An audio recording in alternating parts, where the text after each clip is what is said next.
तुम्हाला माहिती आहे का, वाशीला जेवढे पण या साईडला या हायवेला जेवढे पण निरा विकणारे आहेत ना, ही निरा ओरिजिनलच नाही मेन म्हणजे. हे सगळं साखरेचं पाणी मिक्स करून विकतात. आणि जाता जाता गाडीचा गार तुटला, खड्ड्यात आपटली. हा बघा, टँग टँग टँग टँग टँग टँग.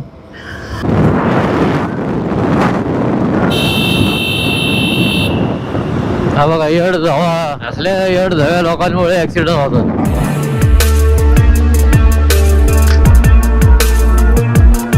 नमस्कार मित्रांनो, मी किरण पाष्टे आणि आपलं स्वागत करते आपल्या मराठी यूट्यूब चॅनलमध्ये. हां, तर आज सोमवार आहे आणि अचानक आमचा प्लॅन झाला आहे. म्हणजे आपले कोकणातले मित्र, कोकणी गार्डी, निखिल वगैरे असे 5-6 जणांचा आमचा प्लॅन झाला आहे गुहागरला जायचा. गेट टुगेदर आहे आमचा, म्हणजे असंच जस्ट भेटायचं आणि वर्षातून एकदा, 6 महिन्यातून एकदा असं आम्ही भेटतो. आणि त्यासाठीच चाललो आहे. थोडंसं रिलॅक्सेशन वगैरे होतं आमचं, मित्रांवर भेटलो की काही कंटेंट पण होतात. आणि जस्ट आता कृषिकाचं ॲडमिशन करायला गेलेलो आणि मोठ्या शाळेत तिचं चांगलं ॲडमिशन झालं. मला वाटलं बोलेल की नाही बोलेल, घरी आम्ही प्रॅक्टिस घेत होतो, बोलत नव्हती. पण तिकडे जाऊन मॅडमनी जसं विचारलं तसं बोलली पटापट. आणि कसं बोलली तू?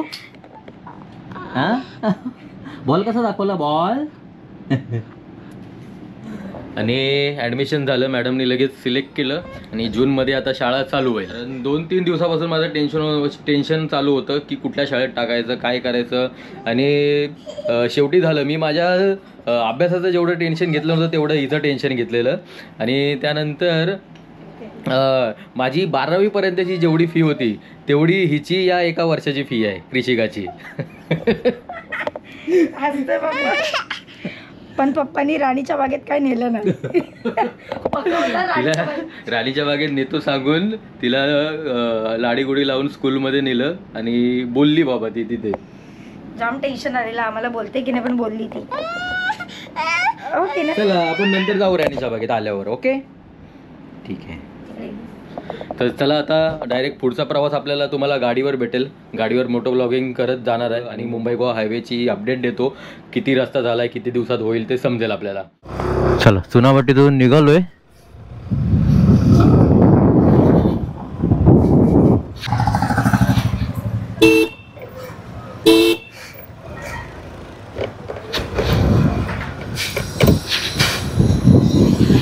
पाच तासाचं रनिंग दाखवतोय, 5:54, म्हणजे टोटल 6 तास दाखवतोय. तरी मला पोहोचेपर्यंत 7 तास तरी जातील.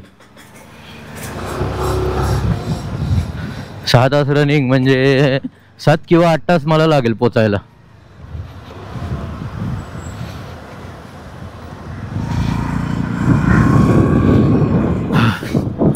चुनाभट्टीची वेस ओलांडली आणि आता पडलो आपण कुर्ल्याला. इकडं चुनाभट्टी, इकडं कुर्ला लगेच. आणि थोडं ट्रॅफिक आता कमी भेटेल. एकदम दुपारच्या टायमाला निघालोय. 2 टायमाला ट्रॅफिक कमी मिळतं, एकदम अर्ली मॉर्निंग किंवा दुपारचं. चला, 5:51 म्हणजे 7:49. 7:45ला पोहोचन असं दाखवतोय. नॉनस्टॉप गेलो तर 8 वाजता 7:45 पर्यंत नॉनस्टॉप गेलो तर 7:45ला पोचेन असं दाखवतोय. पण आपण कसलं नॉनस्टॉप जातोय, तरी आज ट्राय करू नॉनस्टॉप गाडी चालवायचा. बघूया. 7:45 म्हणजे जास्तीत जास्त 8:30 पर्यंत पोचायचा प्रयत्न करू तिकडे.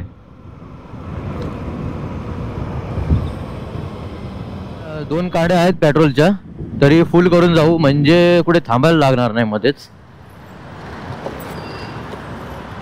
लाईन बघा केवढी.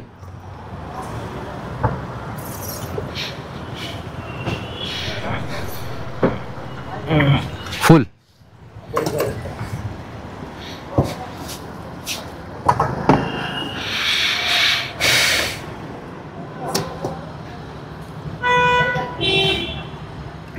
पेट्रोल फुल केलं आणि त्यानंतर जेवण पण फुल केलेलं. आणि आता काय आपल्याला कुठं थांबायची गरज नाही लागणार आहे. फक्त कुठं बाथरूमला वगैरे लागली तर. आणि पेट्रोल माणगावपर्यंत संपू शकतो. एक गाडी राहते माणगावपर्यंत वगैरे. बघूया कुठपर्यंत आता पोचतोय. तेव्हा एकदा थांबायला लागेल. म्हणजे 2 वेळा तरी पेट्रोल मला वाटतं नाही, एकदा भरावं लागेल पुन्हा. तुम्हाला माहिती आहे का वाशीला जेवढे पण या साईडला या हायवेला जेवढे पण निरा विकणारे आहेत ना, हे निरा ओरिजिनलच नाही मेन म्हणजे. हे सगळं साखरेचं पाणी मिक्स करून विकतात आणि ओरिजिनल निरा जी माडाच्या झाडापासून सकाळी काढतात आणि ती सकाळी जेव्हा काढतात तेव्हा ती गोड असते, तिलाच निरा बोलतात. आणि जशी दिवस संपत जातो म्हणजे काढल्यावरती जेवढे तास उलटत जातात तशी ती आंबट होत जाते आणि तिला एक नशा येते त्याच्यामध्ये, तिला ताडी बोलतात, ताडी माडी वगैरे. आणि हे पूर्ण साखर पाणी मिळवून आपल्याला मिसळून आपल्याला निरा म्हणून विकतात. टार्गेट आहे आपला 8:30 पर्यंत तरी पोचायचा, अर्धा तास लेट जास्तीत जास्त. आणि जाता जाता गाडीचा गार तुटला, खड्ड्यात आपटली आणि हा बघा हालतोय बघा, टँग टँग टँग टँग टँग टँग. हा बघा टँग टँग टँग टँग टँग टँग. कुठल्या तरी खड्ड्यात आपटली.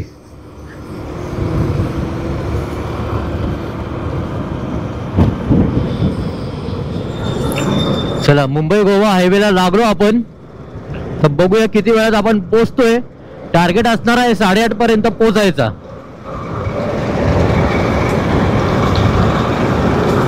निरा आहे, निरा नाही, साखर पाणी आहे.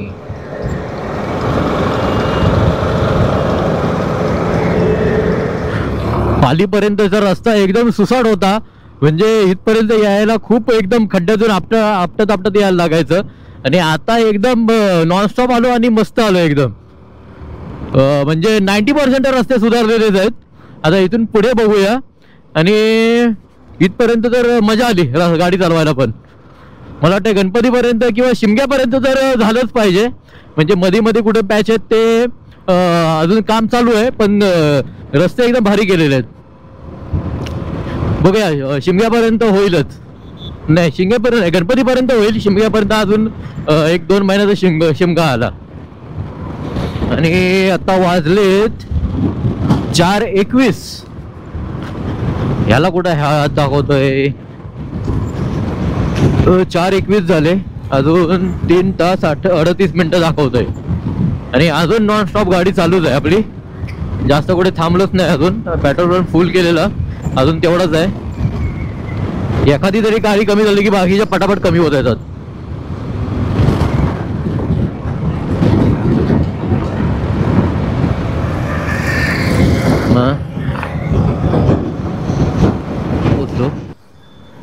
मानगावचा डेपो आहे समोर.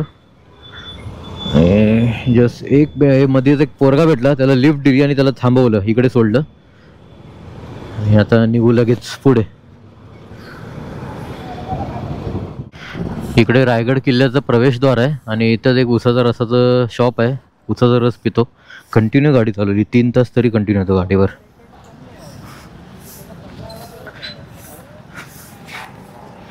कसं आहे कितीला आहे? विदाउट लिंबू विदाउट बर्फ द्या ना एक. त्याच्याकडं गुगल पे नाही आहे त्यामुळे कॅन्सल प्लॅन, कारण माझ्याकडे हा पॉकेटच आहेत 500च्या नोटा आणि बाकी गुगल पे. पण एवढं आजकाल सगळे गुगल पेचा यूज करत असताना हा यूज का नाही करत काय माहीत. एवढा एक गिराईक सोडला.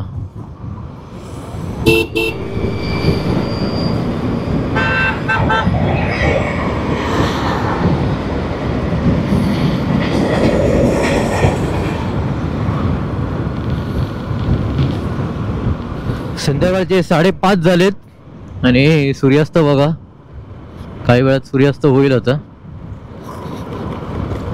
आणि ऊन पण कमी झालंय, जरा बरं वाटतंय. आणि पहिल्यांदा मला आता प्रवासात झोप नाही लागत आहे, नाही तर एकदम पहाटे निघतो ना तेव्हा झोप येते. कारण काय रात्री उद्या जायच्या एक्साइटमेंटमध्ये अशी झोप लागत नाही. आणि मग सकाळी मग तसंच 5-6 वाजता उठून लगेच राईडवर निघायला लागतं. आणि झोप जाईपर्यंत एवढी झोप लागते मध्ये मग गाडी थांबवत असं यायला लागतं. आणि आज पूर्ण नॉनस्टॉपच गाडी चालवतोय. खूप ताण लागली. मगाशी उसाचा घ्यायला गेलो तिकडे, त्याच्याकडे गुगल पे नव्हतं त्यामुळे ते पण राहून गेलं. लगेच मग गाडीवर बसलो, पुन्हा निघालो. आणि आता थोडी भूक पण लागायला लागले. बघूया अजून किती वेळ गाडी चालू शकतोय.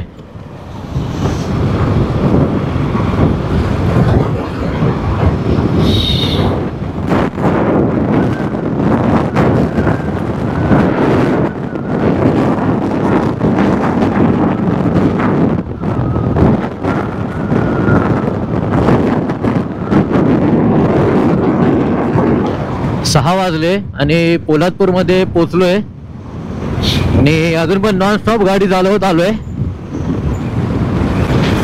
त्यामुळे ते रोज सुवंदर बरोबर फिरून फिरून ती सवय झाली मला. वो तो हमारे गुरुजी हैं. मी मागे बसायचो, आता कंटिन्यू गाडी चालवायची ती सवय लागली.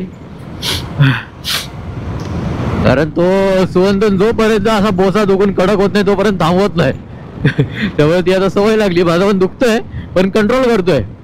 तेवढ्या वेळात पोचायचं, 8:30चा टाइम दिला त्या टाइमात पोचायचा प्रयत्न करतोय मी. बघूया पोचतोय की नाही.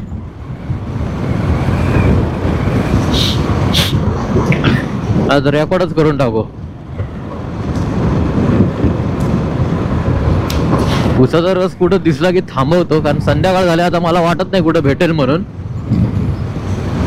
बघूया भेटला की थांबवतो किंवा पाणी तरी विकत घेतो. लय ताण लागली. गाय गाय गाय गाय गाय. मगाशी एक कुत्रा आला अचानक आणि गाडी समोर आली तरी पण उठत नव्हता, एवढा हे होता तो. बरोबर 4 तासात पोलादपूरला पोचलोय.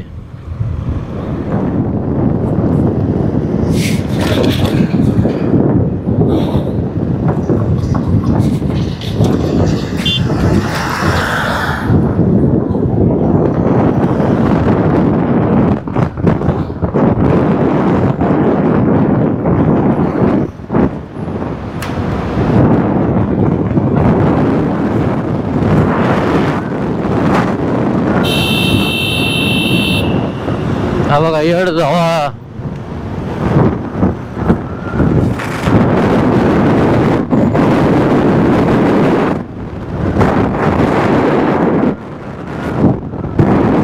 असल्या येड जाव्या लोकांमुळे ऍक्सिडेंट होतात. 6:43 झाले आणि खेडमध्ये पोचलोय आणि आता हळूहळू पूर्ण आपल्या गोप्रोचं ब्लर वाढायला लागेल आणि अंधारात कमी दिसायला लागेल. मला अजून उसाचा रस दिसला नाही. ना तर शोधत इथपर्यंत पोचलो, एकही दुकान दिसला नाही मला. गणपतीपर्यंत अजून चांगला होईल रस्ता. येताना एकदम व्यवस्थित आलो, जास्त खड्डे नाही भेटले मला. म्हणजे आधी जेवढे खड्डे भेटायचे तो पॅच पण त्यांनी व्यवस्थित करून टाकलाय.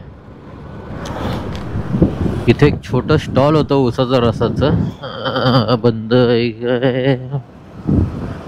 वरतून असं स्टेशन दिसायचं आणि वरतीच त्यांचं स्टॉल होतं. तर कुठल्या साईडला बघायला पाहिजे.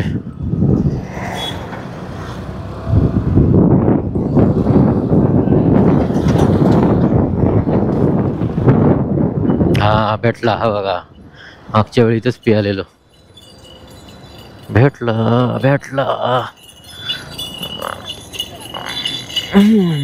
कधीपासून शोधतोय.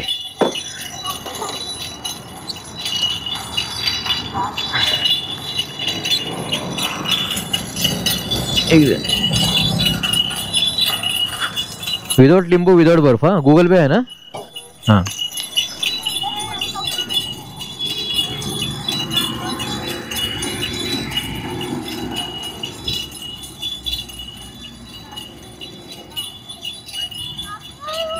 चला, उसाचा रस पियालो आणि शांती भेटली मनाला.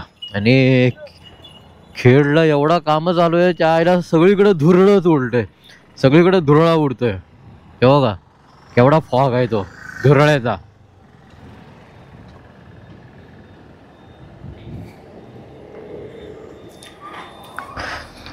दीड तास दाखवते पोचायला, 1 तास 24 मिनिटे.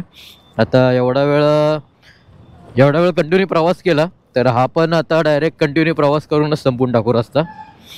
8:30चा आपला टार्गेट होता पोचायचा, म्हणजे 7:45ला पोचणार असं दाखवत होतं नॉन स्टॉप गेलो तर.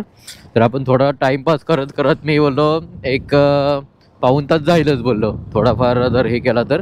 नाही तर प्रत्येक वेळी 2 तास मला एक्स्ट्रा लागतात. एवढ्या 5 तासाचं अंतर असेल तर पोचायला 2 तास एक्स्ट्रा, म्हणजे 7 तास लागतात.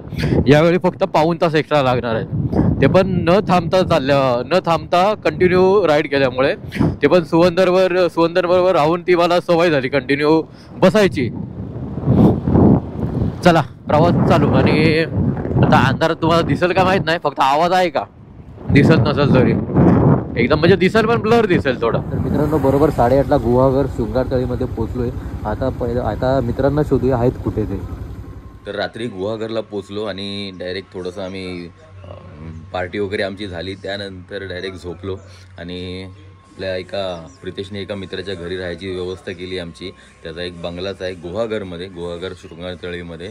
तिथे आज आमचा स्टे असणार आहे 2 दिवस. तिथेच आता आम्ही आहे, ही सगळी गँग आहे आणि अजून आंघोळ वगैरे चालू आहे. आणि ही व्हिडिओ इथे स्टॉप करतो आणि त्यानंतर पुढची कुठे जायचं आहे अजून कन्फर्म नाही. तर मुंबई गोवा हायवेचं अपडेट कसं वाटलं आणि लवकरच आपला रस्ता होईल, गणपतीपर्यंत होईलच असं वाटतंय. व्हिडिओ कशी वाटली नक्की सांगा. भेटू पुढच्या व्हिडिओमध्ये.